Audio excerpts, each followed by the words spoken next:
Halo guys, kembali lagi bersamaku Creeper Auman. Oke, jadi kali ini guys, aku dapat tugas dari sekolah ya. Lebih tepatnya tugas pelajaran bahasa Indonesia. Dan aku disuruh mereview sebuah buku. Dan buku yang aku bakalan review ya, judulnya tuh adalah ini, Jiangsang, Menteri Bijaksana. Oke, jadi buku ini adalah seri dari komik catatan sejarah Cina. Dan penulisnya adalah Yang Tu. Dia adalah orang Cina ya. Dan ya, buku yang aku baca ini adalah versi terjemahan bahasa Indonesia, yang dimana bahasa aslinya itu adalah bahasa Cina. Buku ini ditulis oleh Yang Tu. Dia adalah orang Cina ya. Dan buku ini diterjemahkan oleh Suparto STBA ya, orang Indonesia dia itu.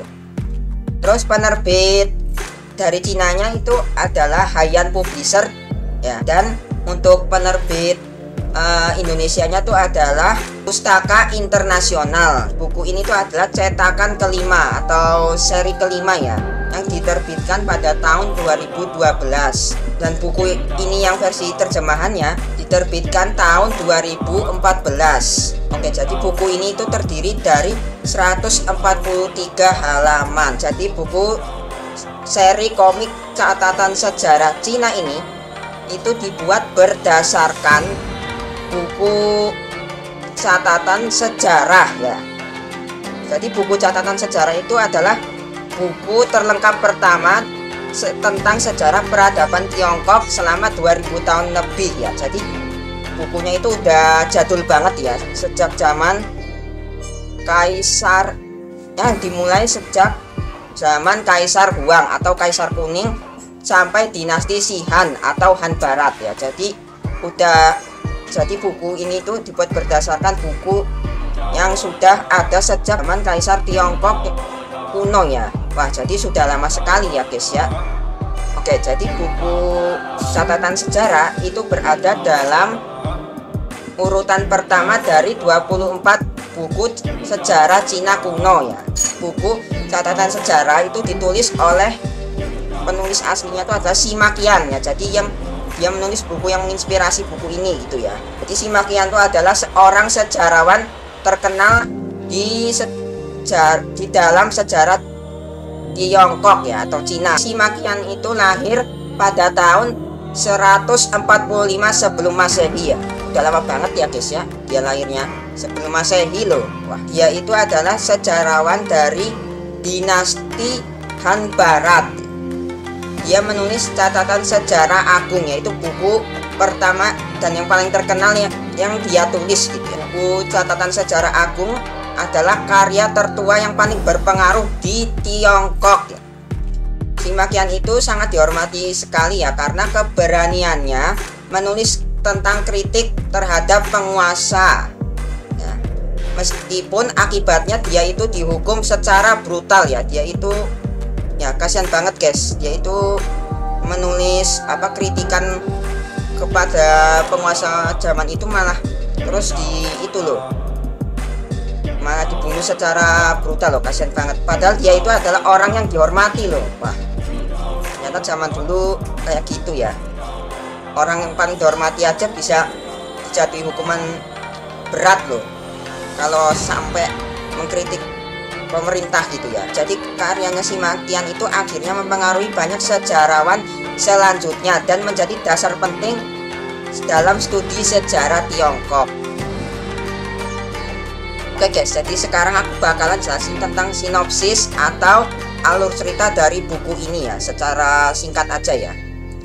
Tapi sebelumnya ya, aku mau kasih tahu ya, kalau buku ini itu memiliki sekitar 3 cerita. Isi utamanya itu ada tentang Perdana Menteri ya, dan walaupun ada juga yang berisi tentang kaisarnya juga ya. Cerita utama di buku ini itu adalah tentang seorang Perdana Menteri yang bernama Jiansang. Oke, jadi untuk sinopsis dari buku ini tuh ya, aku akan jelaskan secara keseluruhan aja ya. akhir dinasti Shang, Raja Zhou sangat kejam sehingga rakyat hidup menderita. Terus ada seseorang yang bernama Jiang Xia yang berasal dari keluarga bangsawan, hidup mengasingkan diri di hutan gunung, memancing di sungai Wei, lalu bertemu dengan Raja Zhou Wen.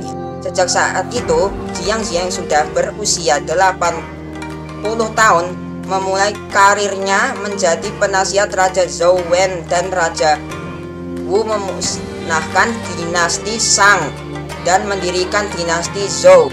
Jadi ya sedikit yang tadi aku bacakan ya, itu ternyata raja setelahnya yang ingin berkuasa gitu, itu biasanya itu berkuasa karena dengan cara awalnya tuh bunuh raja sebelumnya ya. Jadi untuk bisa raja setelahnya tuh berkuasa gitu ya. Jadi misalkan sekarang kita sebutnya aja kaisar ya. Nah, karena di sini tuh kan lebih terkenalnya itu kan kaisar ya. Misalkan ada kaisar A sedang berkuasa. Nah, terus kaisar B yang akan menggantikan kaisar A itu biasanya membunuh si kaisar A supaya si kaisar B itu bisa berkuasa gitu ya. Jadi supaya dia berkuasa lebih cepat gitu ya, lebih awal gitu ya. Dan itu juga biasanya perdana menteri juga kayak gitu ya. Jadi emang kekuasaannya itu tidak secara sah ya kebanyakan ya. Walaupun ya ada juga ya yang raja sebelumnya itu menunjuk calon raja setelahnya ya, kudeta lah istilahnya ya. Oke, jadi kelebihan buku ini tuh adalah buku catatan sejarah itu kan awalnya bersifat biografi. Nah, terus di generasi berikutnya itu dilanjutkan sebagai buku sejarah ya. Buku ini itu bahasanya itu sangat menarik sekali ya, tidak terlalu kaku ya. Ini ya, kalian bisa lihat ini isinya tuh sekilas tuh seperti ini ya nih. Nah, ini tuh isi dari bukunya tuh sekilas tuh seperti ini ya. Aku liatin ini. Tuh.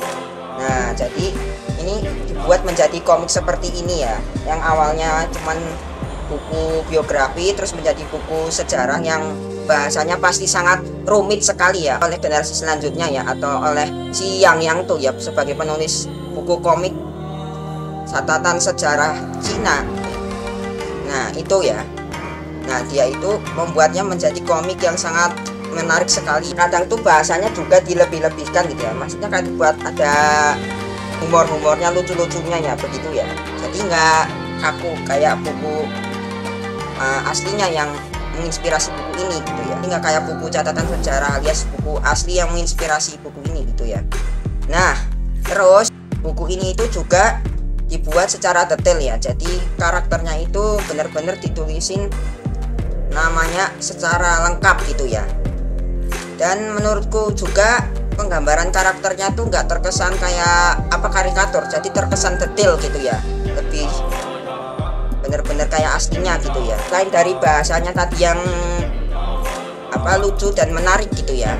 Nah, buku ini itu juga ya menambahkan adegan-adegan yang bisa membuat buku ini menjadi lebih menarik dan lebih lucu gitu ya. Dan untuk kekurangannya pasti ada ya. Nah, untuk kekurangannya sendiri itu adalah dari nama-nama karakternya. Nah, jadi karena karakter di buku ini itu adalah karakter dari zaman kekaisaran kuno atau zaman kerajaan gitu ya. Mereka itu punya dua nama. Nah, kok bisa? Mereka itu punya nama asli alias nama yang diberikan orang tuanya pas kaisar atau perdana menterinya itu lahir gitu ya.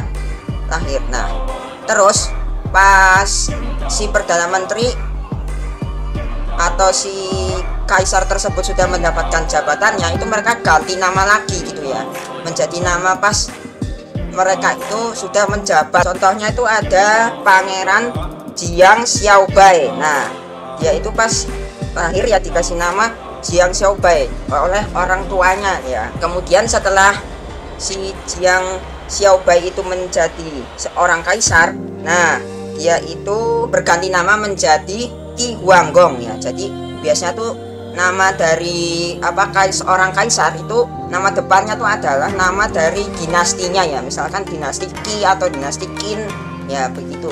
Makanya namanya itu sulit dipahami gitu ya. Oke, tapi biar mudah diingat, mending kalian tuh mengingat nama dari karakter yang ada di buku ini itu berdasarkan nama setelah kaisar ataupun perdana menterinya itu menjabat aja ya. Jadi kalian nggak perlu mengingat nama asli dari karakter-karakter yang ada di buku ini. Oke, jadi saran yang aku pengen kasih kepada si penulisnya ya, yaitu kepada si Yang To. Nah, aku saranin dia itu ngebuat buku ini itu lebih banyak lagi ya serinya. Kalau bisa itu sampai kekaisaran Cina yang terakhir gitu ya. Karena buku ini kan cuman sampai